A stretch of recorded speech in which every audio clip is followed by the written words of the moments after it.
How to create a Gmail ID. Hello. In today's video, we'll learn how to create a new Gmail account. If you're looking to make a new email account, this video is for you. Let's get started. First, open your browser on your computer or mobile and go to woo.gmail.com. Once the website opens, you'll see the sign in option. But since you're creating a new account, click on Create Account. A form will appear where you'll need to enter your details. First, enter your first and last name.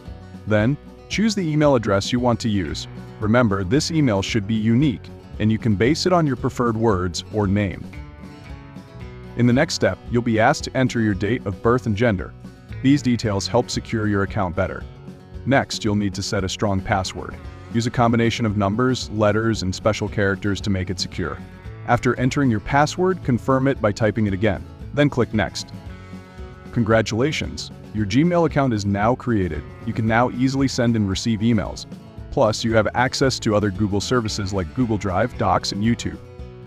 I hope you found this video helpful. Don't forget to like, share, and subscribe. See you in the next video. Goodbye for now.